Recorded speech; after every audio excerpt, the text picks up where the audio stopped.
They said I didn't belong here, so I bought the hotel. They laughed when I walked through the lobby carrying a single overnight bag while the rest of the family rolled up with matching monogrammed luggage sets. 20 minutes later, the general manager crossed that marble floor, shook my hand in front of all of them, and called me our new owner. That's when every smile in my husband's family disappeared at once. Like someone had cut the power to a room full of chandeliers.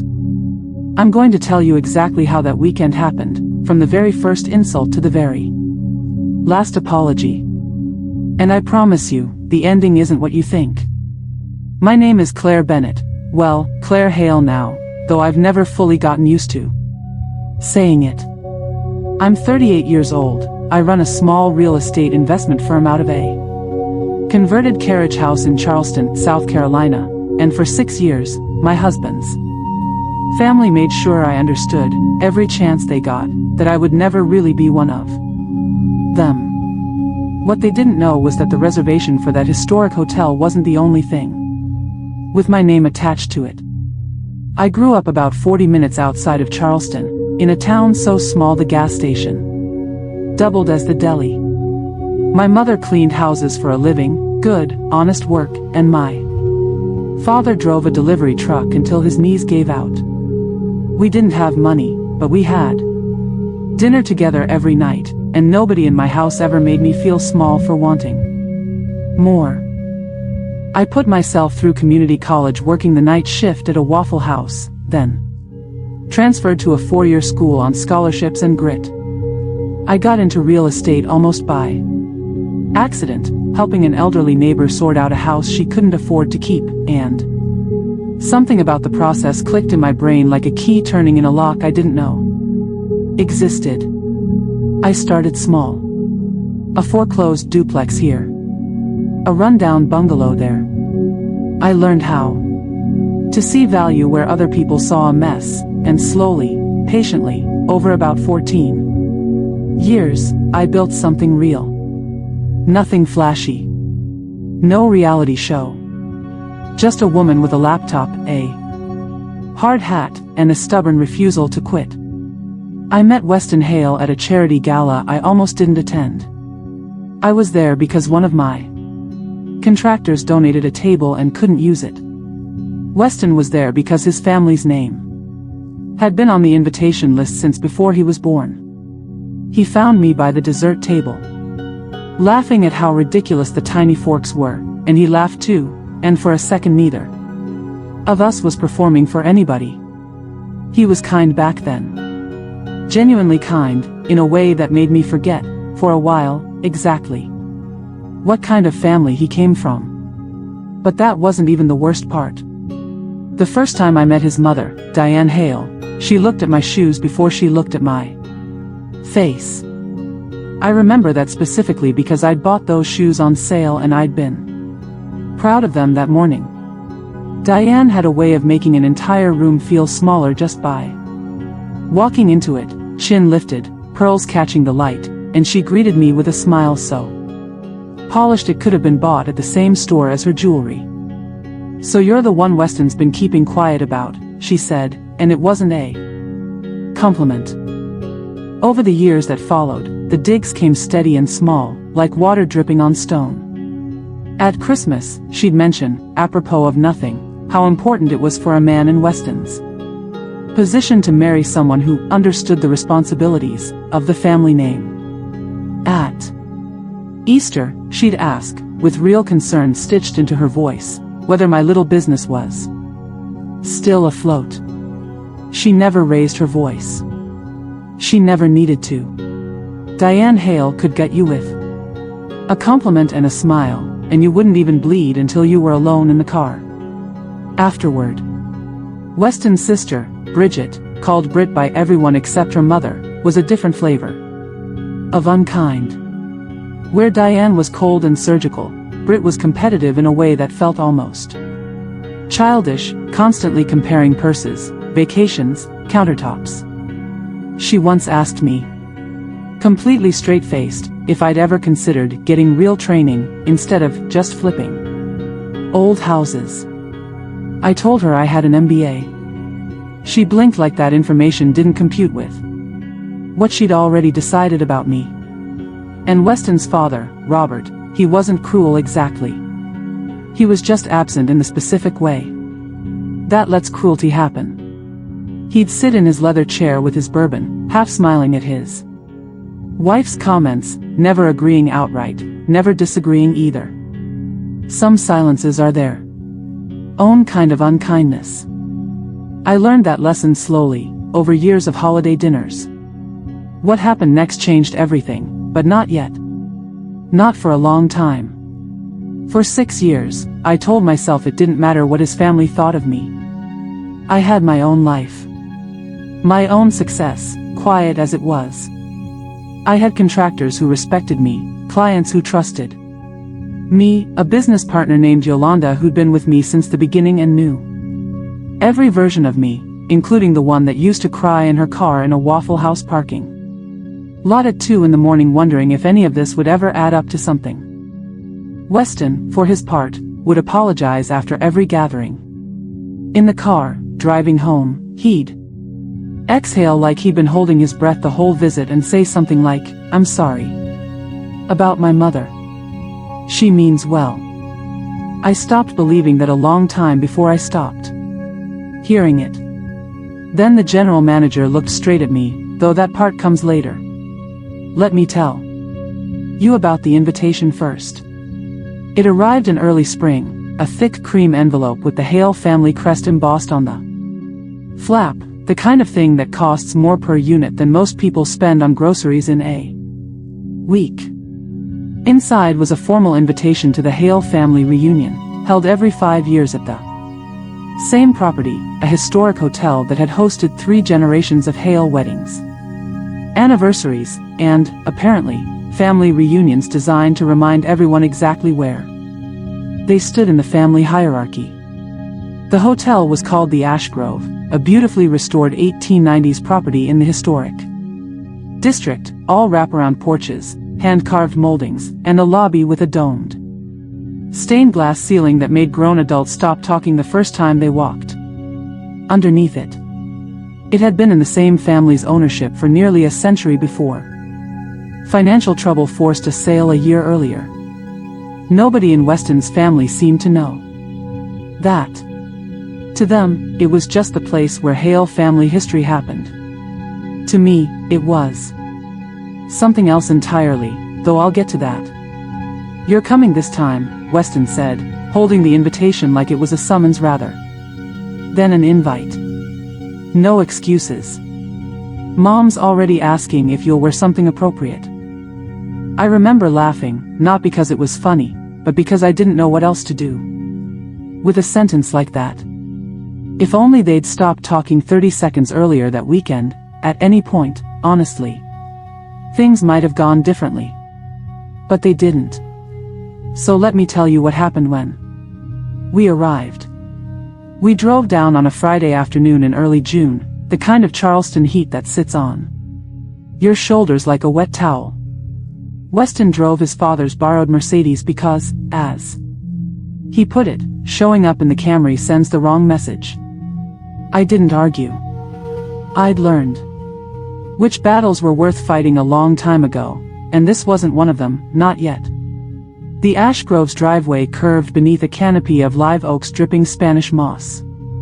Valets in crisp white jackets waiting at the entrance like something out of an old film.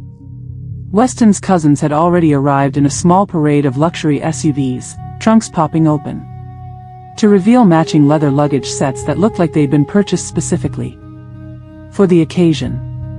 I stepped out with my one overnight bag, a simple canvas duffel I'd had since grad school. And I heard the laugh before I even turned around. It was Britt. "Oh my gosh, Claire, is that it? Is that your whole bag?" She said it lightly, like a joke among friends, except we weren't friends, and everyone within earshot laughed along with her, that particular brand of laughter that isn't really about anything funny at all. "Pax light," I said, and smiled, because smiling costs nothing and gives them nothing to work with. But that wasn't even the worst part. Inside, at the check-in desk, Diane took charge of room assignments the way a general takes charge of troop deployment. I watched her murmur something to the front desk clerk. Watched the clerk's expression flicker with something like discomfort before she nodded and printed the key cards. "You two are just down the hall," Diane said, handing Weston our key with a smile that didn't reach her eyes. "Nothing fancy, but it's cozy." Cozy turned out to mean a small interior room on the second floor, no view, thin walls, a bathroom barely large enough to turn around in. Meanwhile, Britt and her husband got a corner suite with a private balcony overlooking the garden courtyard. Weston's parents had the presidential suite, the same one they always booked, apparently, a fact Diane mentioned no fewer than 4 times over the course of the weekend. Weston didn't say anything about the room. I noticed that. I noticed a lot of things that weekend that he didn't say anything about. What happened next changed the entire trajectory of the visit, though nobody in that lobby had any idea yet. I want to pause here and tell you something important, because I think it matters for understanding everything that came after. I wasn't angry that weekend. Not really. Disappointed, yes. Tired, in the specific way you get tired of proving yourself to people who've already decided the verdict. But not angry. Anger requires a kind of investment in changing someone's mind, and somewhere around year 4 of marriage into that family, I'd quietly stopped trying to change theirs. What I did have, though, was information. Information nobody else in that lobby had. Several months earlier, my firm, working through a holding company Yolanda and I had structured specifically to keep the deal quiet during due diligence, had acquired the Ash Grove Hotel from its previous owners, an aging couple ready to retire and unwilling to sink another cent into renovations the property desperately needed. It hadn't been about the Hale family at all, not directly. I didn't even know, when we started the acquisition, that this was the hotel where Weston's family held their reunions. I found that out 3 weeks into the process, during a conversation with the outgoing owner about the property's event history, and I remember sitting very still at my desk for a long moment, processing the strange, almost absurd coincidence of it. I could have backed out. Yolanda asked me, gently, if I wanted to. But the deal made sense. On every level that mattered, the location, the bones of the building, the brand potential once renovated, and honestly, some small stubborn part of me didn't see why the Hale family's discomfort should cost me a good investment. So we proceeded. Ownership stayed confidential through the transition, standard practice for high-value historic properties. Handled through legal counsel and a general manager briefed only on a need-to-know basis. I planned to reveal it once renovations were complete, quietly, professionally, the way I did everything in my business. I still didn't tell them the truth. Not yet. That first evening, there was a welcome dinner in the hotel's private dining room, white tablecloths, candlelight, a string quartet Diane had hired specifically for the occasion. I wore a simple navy dress I'd had for 3 years, nothing special, but it fit well and I felt like myself in it, which used to matter more to me than it did that particular night. Diane found me near the bar before dinner started. "Claire, sweetheart," she said, in that voice that always sounded like concern and never quite was, "I hope you're not feeling out of place. I know this is all a bit much for some people." "I'm fine, Diane," I said. "It's a beautiful hotel." "It is, isn't it? Robert's grandfather used to say the Ash Grove was where the Hale family became who we are." She looked around the room like she owned it, which, in a way she believed she did, generational memory sometimes outweighing legal fact in people's minds. People like us have history in places like this. Then the room went quiet for just a second, just Diane and me and the low murmur of the quartet, and I almost said something. I almost let the truth slip right there, 3 words that would have changed the whole trajectory of that dinner. But I didn't. I just smiled and excused myself to find my seat. What they had no idea was coming sat 2 floors above them in the hotel safe, a folder of documents with my name on the ownership transfer, waiting for the right moment. Dinner itself was its own kind of theater. Weston's uncle, Chip, 3 glasses of bourbon, deep before the appetizers even arrived, told the same story about his college football days that he told at every family gathering, and for one brief, human moment, everyone actually laughed together, the real kind of laughter, and I remembered that this family wasn't made entirely of cruelty. Just mostly. Then Britt, 2 seats down, leaned toward her husband and said, not quite quietly enough, I still don't understand what Weston sees in her. I mean, she's fine, but she's just so regular. I heard it. I know Weston heard it too, because his jaw tightened, the way it always did right before he chose not to say anything. Regular is a word people use when they can't find a smaller one. Diane, ever the conductor of the evening's tone, tapped her wine glass and stood for a toast. She talked about family legacy, about the Ashgrove's history with the Hales, about the importance of protecting what previous generations built. She looked at me, briefly, while she said the word protecting, and I understood exactly what she meant by it, even though she never said my name. I still didn't tell them the truth. That night, lying in our small, viewless room, Weston finally spoke. You okay? He asked, in the dark. I'm fine, I said, which had become something of a refrain that weekend. They don't mean anything by it, he said. That's just how they talk to each other. They don't talk to Britt's husband like that, I said. They don't talk to Chip's wife like that. He didn't have an answer for that. He rolled over and eventually fell asleep, and I lay there for a long while, looking at the ceiling, thinking about the folder in the hotel safe, and feeling, for the first time all evening, something close to peace. Saturday brought its own complications. There was a garden brunch, a family portrait session, an afternoon by the hotel's restored Olympic-length pool, and a scheduled cocktail hour that Diane referred to, without irony, as family bonding time. It was at the pool that things started to shift, though nobody noticed it yet except me. I'd stepped away to take a call from Yolanda, standing near the pool house where the noise from the family wouldn't drown out her voice. The final walkthrough with the new general manager is set for Monday, she said. He wants your sign-off on the lobby restoration before crews start Tuesday. Perfect, I said. Tell Marcus I'll call him tonight to go over the punch list. I hadn't noticed the woman near the pool house door, one of the hotel's housekeeping staff, folding towels, until she smiled at me, a small, knowing kind of smile. You're Ms. Bennett, she said quietly. Marcus mentioned you'd be staying with us this weekend. Under a different name, apparently. She winked, not unkindly, and went back to her towels before I could respond. That was the first crack in the confidentiality, small, harmless, but it rattled something loose in me. I realized the reveal was coming whether I orchestrated it or not.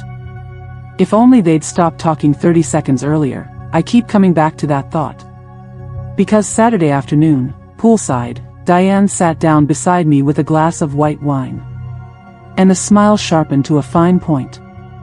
I hope you understand, she said, watching Britt's children splash in the shallow end, that I only want what's best for Weston.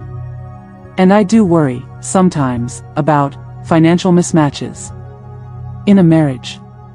It creates strain, resentment. I've seen it happen. She sipped her wine. Have you two ever discussed a prenup?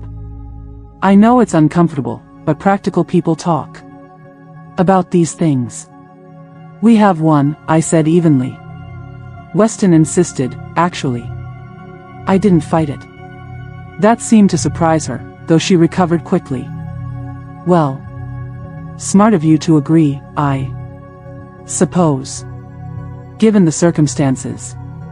Given the circumstances, I repeated, and something in my voice must have carried an edge, because she glanced at me sideways before smoothing her expression back into pleasantness.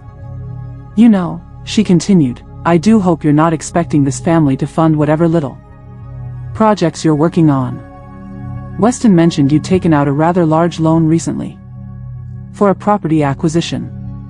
She said, property acquisition, the way some people say words, in a language they don't quite trust themselves to pronounce.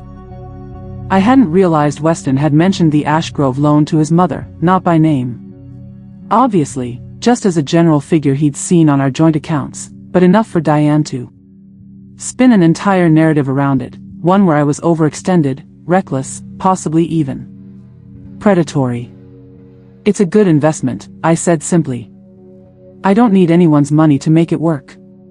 She laughed, a light, dismissive sound. I do admire your confidence, Claire. Really, I do. I looked at her steadily, and something about my calm must have unsettled her more than an argument would have, because she stood up soon after, claiming she needed to check on the caterers for that evening's dinner. They had no idea what was coming, and honestly, looking back, I almost feel sorry for how confident they were that weekend.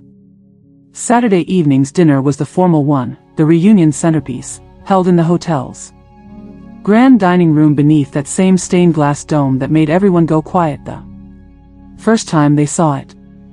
I'd requested, weeks earlier through Marcus, that the restoration crew hold off on scaffolding the dome until after the weekend specifically so the family could see it in its original, unrestored state one last time.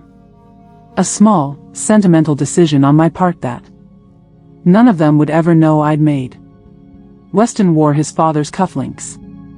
I wore the same navy dress, because I liked it, and because I've never believed a person needs new clothes to prove she belongs somewhere. Dinner started politely enough. Then, over the second course, Britt's husband, apparently fueled by the same bourbon that had loosened Chip's tongue the night before, made a joke about old money and new money circling the same drain, and the table laughed, that easy, comfortable laugh of people who've never had to think twice about where the money for dinner was coming from. I smiled and said nothing. Diane, feeling emboldened by the room's mood, turned to me with a question wrapped in the shape of concern. Claire, can I ask you something? Purely out of curiosity. Can you actually afford a place like this? I only ask because I know your business has had some ups and downs. The table went quiet in that particular way tables go quiet when everyone wants to hear the answer but nobody wants to be caught listening too closely. I can afford it, I said simply. I'm sure you can afford the room rate, Britt said, with a small laugh. But places like this, Claire, they're about more than money. There's a certain fit. A certain understanding of how things work. People like you don't usually stay in hotels like this. The words landed exactly the way she intended them to. I felt the sting of it, briefly, honestly. Before something steadier settled underneath it, the quiet, patient knowledge of what was sitting in that hotel safe 2 floors above us. You don't belong here, Diane added, not cruelly exactly, more matter-of-factly, the way you'd state something everyone already agreed on. This place, Claire, it's above your league. I don't say that to be unkind. I say it because I think you deserve honesty. I looked around that table, at Weston staring down at his plate, at Chip refilling his glass. Rather than meeting anyone's eyes, at Robert's small, complicit half-smile, and I felt something settle inside me, not anger, something closer to clarity.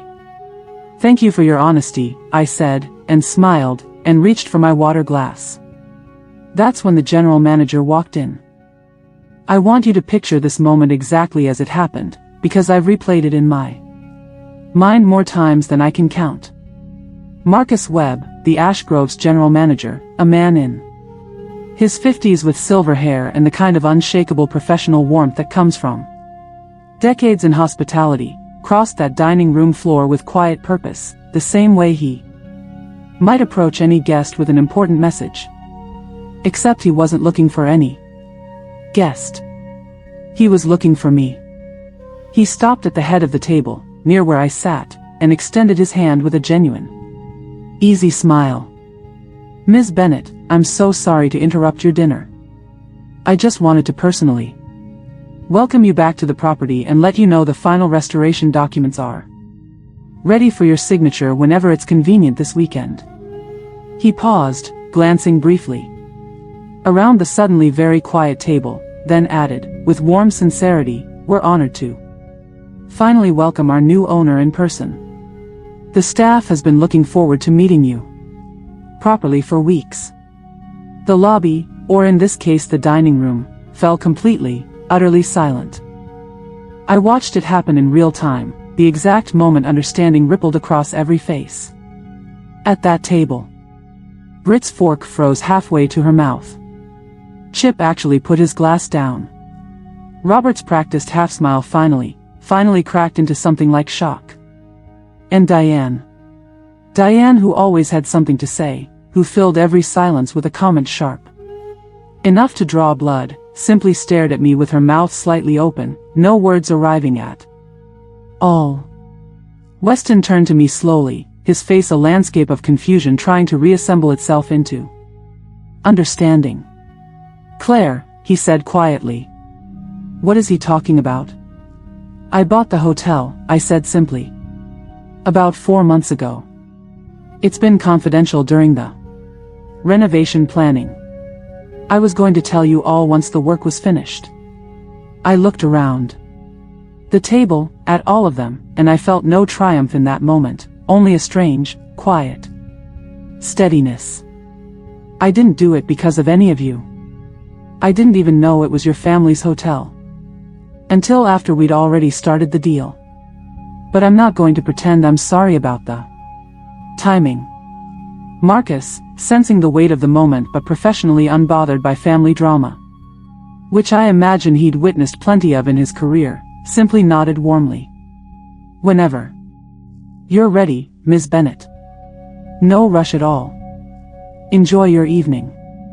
And he walked away, back toward the lobby, as smoothly as he'd arrived. Nobody at that table said anything for what felt like a full minute. Looking back, I almost feel sorry for how thoroughly they'd spent the entire weekend insulting the woman who now owned the roof over their heads, the linens on their beds, the dome above their dinner table. Almost. Not quite.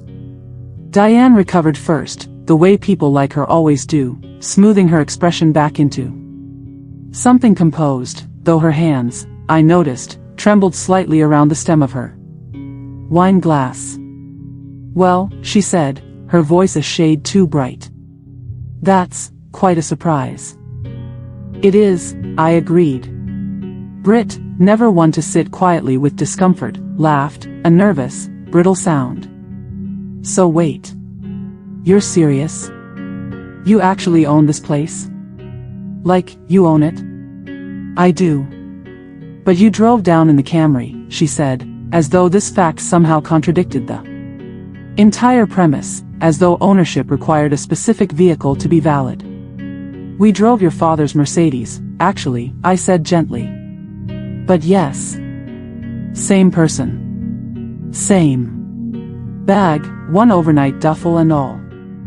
Chip, to his credit, was the first one to laugh, a Real laugh, loud and slightly bourbon-soaked. "Well, I'll be damned," he said, raising his glass toward me. "Bennett, I always liked you best." Anyway. Nobody else laughed with him. I still didn't say another word about it that evening. I didn't need to. I finished my dinner, complimented the chef when he came by the table, thanked Marcus quietly on my way out, and went up to our small, viewless room with Weston trailing several steps behind me, quiet in a way I'd never quite heard from him before. Sunday morning changed the shape of everything that came after, though the change was slower and quieter than any of them expected.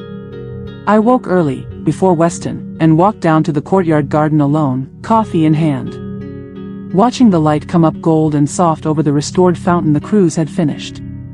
Just 2 weeks earlier. I heard footsteps behind me and turned to find Robert, Weston's father, standing there in his robe, looking older and smaller than I'd ever seen him. "I owe you an apology," he said, without preamble.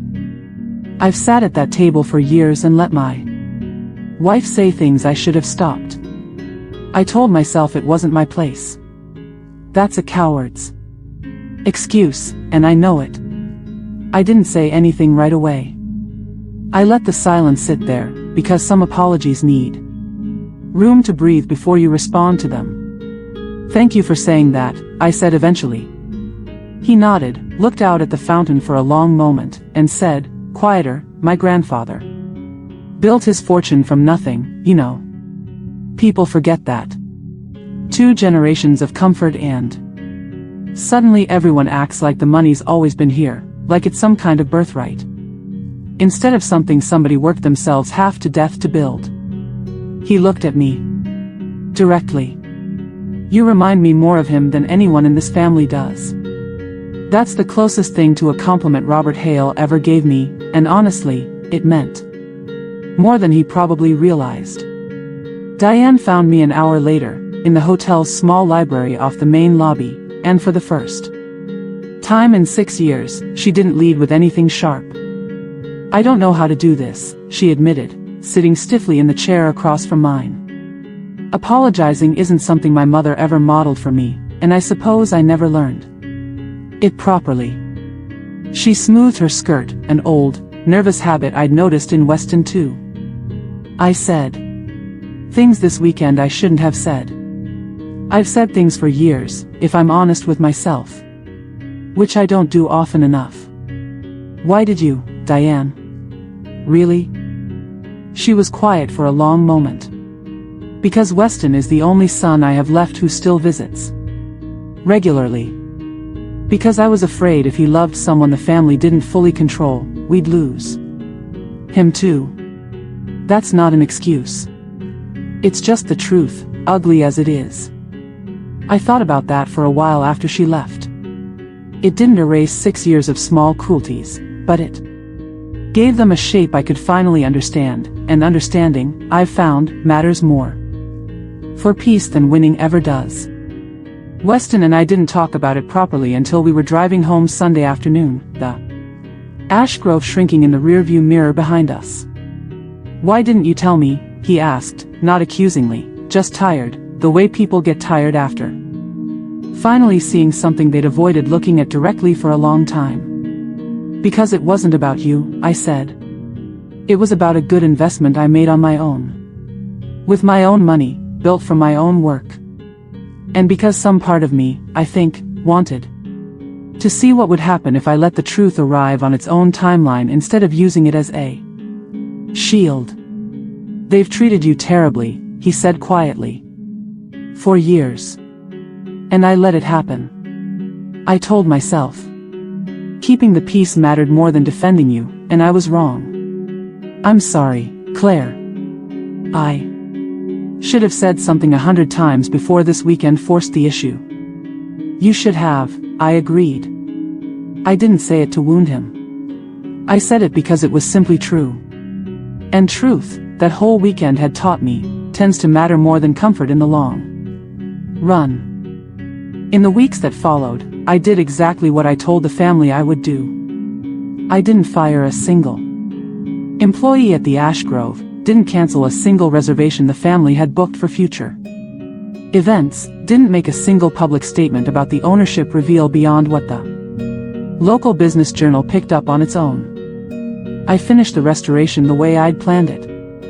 From the beginning, careful and respectful of the building's history, the dome restored to its original brilliance, the guest rooms updated without erasing the character that made the place worth saving in the first place. Britt never fully came around. She sent a stiff, formal congratulations text a week later and then largely returned to the same careful, distant politeness she'd shown me before, minus The open insults.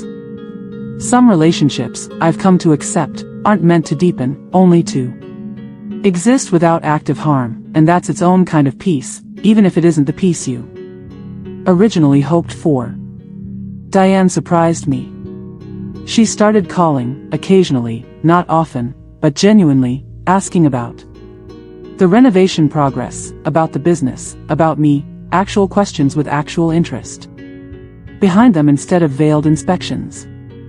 It wasn't a complete transformation. Old patterns don't dissolve overnight, not even after a moment as clarifying as that dinner. But it was something real, something earned rather than performed, and I found myself, slowly, cautiously, letting her in. Robert became, unexpectedly, one of my favorite people to talk business with. He'd built things too, once, before comfort softened his edges, and there was something satisfying about watching those old instincts wake back up in him during our conversations about the hotel's future.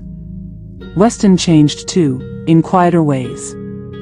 He started speaking up, at family dinners, in small moments, correcting his mother gently when she slipped back into old habits, standing a little straighter beside me instead of a step behind. It wasn't perfect. Change like that rarely arrives all at once. But it was real, and it was enough.